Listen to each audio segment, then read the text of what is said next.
అని ధైర్యంగా చెప్పారు. అందరిలోనూ ఒక విశ్వాసాన్ని నింపారు ఆయన. అలాంటి ప్రధాని, అలాగే యంగ్ వేవ్, ఆయన ఒక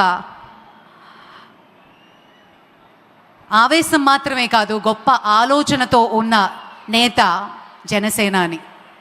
ఆ జనసేనాని ఎప్పుడు మాటలు మాత్రమే కాదు, చేతలతో పాటు ముక్కుసూటితనానికి మారుపేరు మన పవన్ కళ్యాణ్ గారు.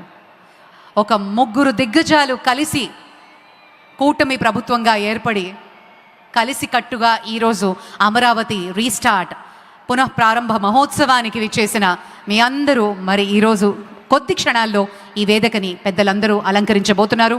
మన లైవ్ ఫీడ్లో చూస్తున్నాము. మరి కొద్ది క్షణాల్లో హెలిప్యాడ్లో దిగి అమరావతికి చేరుకోబోతున్నారు. ప్రధాని శ్రీ నరేంద్ర మోదీ గారి రాక కోసం 1000 కళ్ళంతో వెయిట్ చేస్తున్నటువంటి అభిమానులందరూ సాదరంగా మన ప్రధాని గారిని స్వాగతం పలుకుదాం మరి కొద్ది క్షణాల్లో. Thank you very much.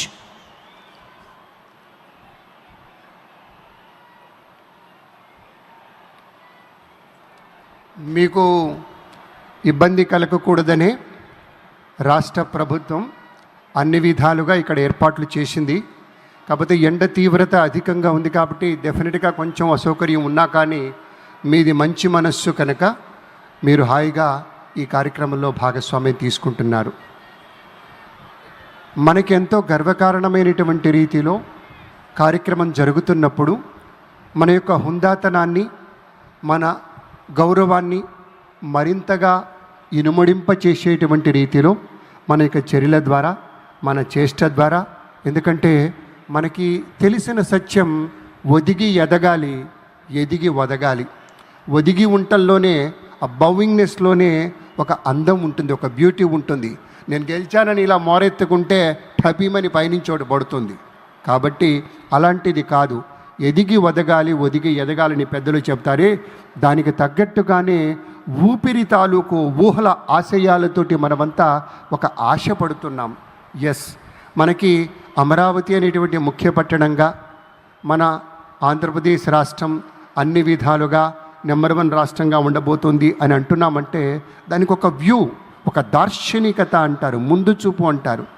అదేంటో కానీ చంద్రబాబు నాయుడు సార్లో ఆ దార్శనికత పాలు ఎక్కువ. ఎప్పుడు కూడా ఒక 4-5 ఏళ్ళు అవతల ఆలోచించేటువంటి తత్వం.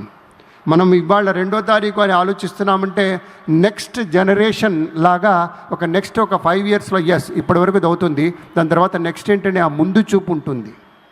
కాబట్టే ఆ దార్శనికమైనటువంటి భావాలు ఉన్నాయి. కాబట్టే ఎప్పుడు కూడా ఒక నిజాయితీతోటి, ఒక నిరాడంబరత్వంతో, ఒక శ్రేయస్కరమైన శుభాలతోటి ఎప్పుడు కూడా చూడండి, ఊరినే ఊకదంపుడుగా ఎవరినో విమర్శించడం అనేది కూడా తొందరగా వెళ్ళరు.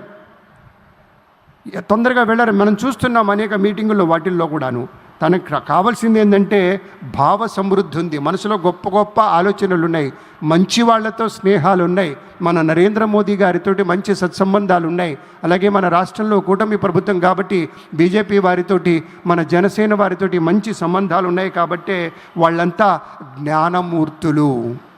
మానసికంగా, శారీరకంగా వాళ్ళని చూసినప్పుడు వాళ్ళ యొక్క చర్యల్లో, చేష్టల్లో కనిపించేటువంటి ఒక సత్సాంగత్యం తాలూకు అనుభూతం కనబడతాం. కాబట్టి వర్తమాన వైవిధ్యాలన్నీ, అంటే ప్రజెంట్ టెన్స్లో ఉండేటువంటి వైవిధ్యాలన్నింటినీ కలగలుపుకొని ప్రవర్తమాన జ్ఞాన దీపికతోని పెద్దలు చెబుతుంటారు. ఇక్కడ అయ్యవార్లు కూడా ఉన్నారు.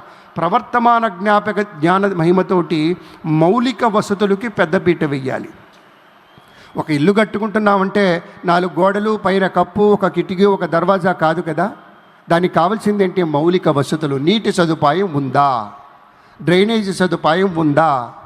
టెలిఫోన్ సౌకర్యం తీసుకోవచ్చా? కరెంటు వెంటనే వస్తుందా?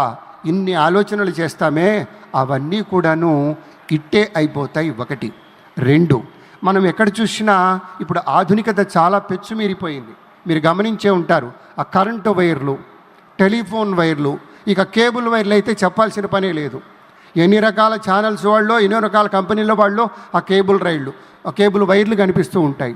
ఇంతంత కట్టలుగా ప్రతి స్తంభం నుంచి కనపడుతూ ఉంటాయి.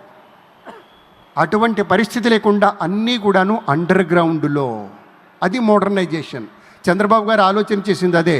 అండర్ గ్రౌండ్లో కనుక ఉంటే మౌలిక వసతులన్నీ కూడాను పెద్దగా ఇబ్బంది లేకుండా చూడటానికి కూడా ఇంపుగా కనపడితే ఒక చెట్టు కనపడాలి, హాయిగా ఒక బిల్డింగ్ కనపడాలి, విశాలంగా పార్కులు కనపడాలి, విశాలంగా నది పయనం కనపడాలి, ఒక చక్కని పిల్లకాలువ పయనం కనపడాలి.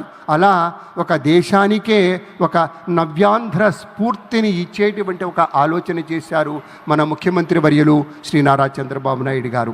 అనేక విధాలుగా మెరుగైన జీవనం కోసం, మామూలుగా బతుకుతున్నాం, అందరం ఇంత తింటాం, ఇంత పడుకుంటాం, ఏదో తెల్లవారింది చేతనైన పని ఏదో దొరికింది చేసుకుంటూ వెళ్ళిపోతాం కాదు.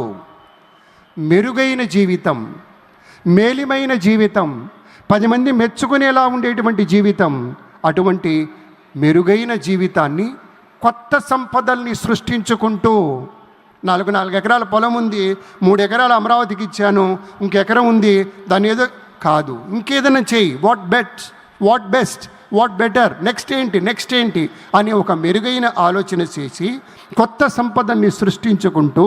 కాబట్టే ఇవాళ చూడండి, నదుల అనుసంధానం చేశారు. ముఖ్యమంత్రి గారి యొక్క ఆలోచనల వల్లనే కదా నదుల అనుసంధానం జరిగింది. అలాగే ఇవాళ నూతన రాజధాని ఏర్పాటు జరుగుతోంది, కొత్త రహదారులు వస్తున్నాయి, నూతన వ్యవసాయ విధానంలోకి వెళుతున్నాం. కేవలం అదే పద్ధతిలో కాదు, ఎప్పటికప్పుడు మనకి వ్యవసాయ విజ్ఞాన శాస్త్రవేత్తలు అందించేటువంటి ఆలోచనలకు తగ్గట్టుగా నూతన విధానాల్లోకి వెళుతున్నాం. అలాగే ఏ మంచి పని చేసినా కూడా ఎక్కడ ఇబ్బంది లేకుండా, మధ్య దళారీతత్వం లేకుండా ఒక పారదర్శకత, ఒక ట్రాన్స్పరెన్సీ ఉండేటువంటి రీతిలో మన సంస్కృతిని మనం కాపాడుకుంటూ, మన వారసత్వాన్ని మనం పరిరక్షించుకుంటూ, సార్ చెప్పినటువంటి మాటే గుర్తుకొస్తుంది, ఇది స్వర్ణాంధ్రప్రదేశ్.